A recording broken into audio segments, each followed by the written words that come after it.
Do you have a lawnmower that you can't get to start or won't stay running, specifically a Toro? Have you cleaned the fuel system multiple times, including all those little holes in the carburetor, replaced the air cleaner, and even the spark plug, and nothing changes? Well, keep watching, because I might just have the solution for you. I've been working on this thing for a couple of weeks. I've done all the standard stuff. You've seen me do the carb change outs, the cleaning out of the carb, the air filters, all that stuff. Still not running right. Occasionally it'll run, might even start a couple times in a row, and it keeps dying out on me. And then when it's hot, when it's not, sometimes it just won't start at all. So led me to wonder if maybe something is wrong with the ignition side. Almost all the time with these small motors, it's fuel. What if it's not this time? We know we got compression because it runs. I decided to go ahead and pull the old coil off of here, and when I did that, I saw a black line across this, and it looks like carbon buildup here on the on that stator side of this coil. As the rotor, the flywheel itself, it's got a magnet. I believe this might be it here.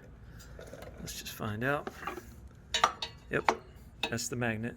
So as this thing sits here mounted and the flywheel goes by it with that magnet attached, that creates a little electromagnetic energy, comes out in the form of a spark into the spark plug, and kaboom, you got a little combustion in the cylinder. That doesn't look right to me, and I don't know if it's just buildup from dirt, but I don't think so, just the way it looks black. So I ordered one, a used one off of Fleabay, and I cleaned this one off a little bit, but it definitely does not look like that one did. These were a little rusty on here. I cleaned them off some steel wool. So I'm going to throw this on there, and we're going to see if perhaps that was the issue. Mounting this is pretty easy. This is a 10 mil here. This is also a 10 mil. This stud, it's like the other two up there that hold on the fuel tank. So I'm not going to tighten these down just quite yet. I'm going to show you how to set the air gap in between this and the flywheel, and basically we're just going to use an index card. So I know this trick is, it's all over the internet now, but I learned this a long time ago in the late 90s at WOSC Community College in Oklahoma from a small engine class I took. The instructor was Daryl. Then you had Bodie and Homer.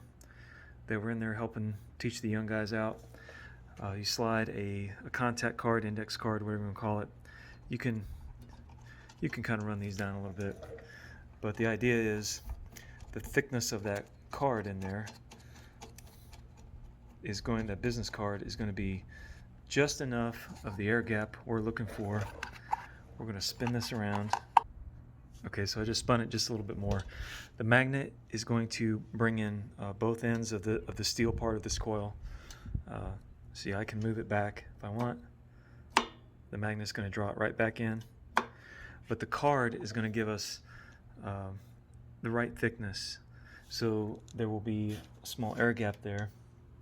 And then what we're going to do is just run these down, tighten them up,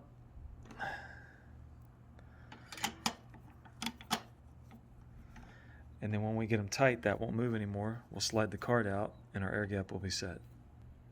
Alright, so I've got these German torque down to good and tight. I slide this card out.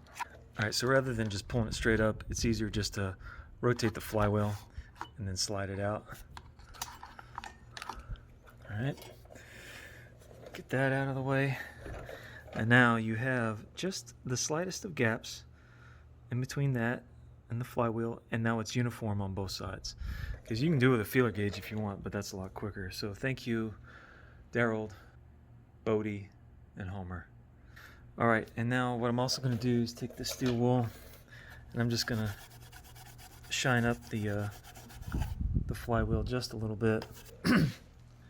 Okay, now this kill wire here did not come on this new one, so I'm going to transfer this over from here, and it goes on to this stud on the brake with just it's an 8mm nut.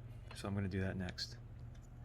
So it simply just pulls off the terminal off the old one, and then pushes on the terminal on this one. Get this guy on here like so.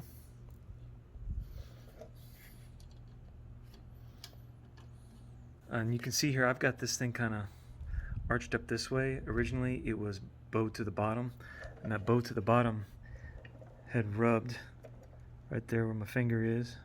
That clean spot on there, on that bracket, was rubbed through from the wire, and it actually caused a rub spot on the wire. It just rubbed through the white part. It didn't actually rub into the copper on the wire, so I think we're all right. Now that we've got it angled this way, I think that'll be just fine. And this doesn't have to be, you know, smoke them if you got them tight. Use common sense. Make sure it's not going to come off. And then slide this thing under here.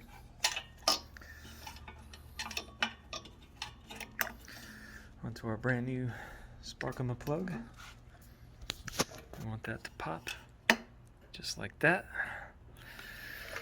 Okay, now I'm going to slide that recoil on there, and we're going to give it a rip, and hopefully it'll work. Alright, so I've slid this on here, and I just kind of hand tighten those on. Let's see what we got.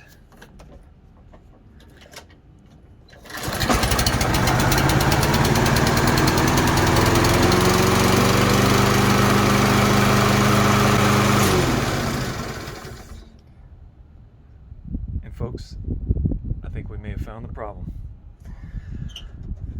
Let's try it again.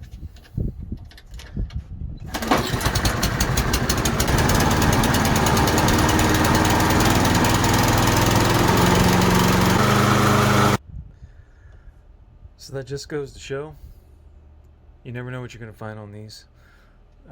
If you've had what you think is fuel problems, and you've done all the fuel things, and you're still having problems, it might pay to check out that flywheel key, and it might pay to check out that coil, because that's where the problem lied on this one. Anyway, if you got any questions, let me know. I'll do my best to help, and good luck. Thanks for watching.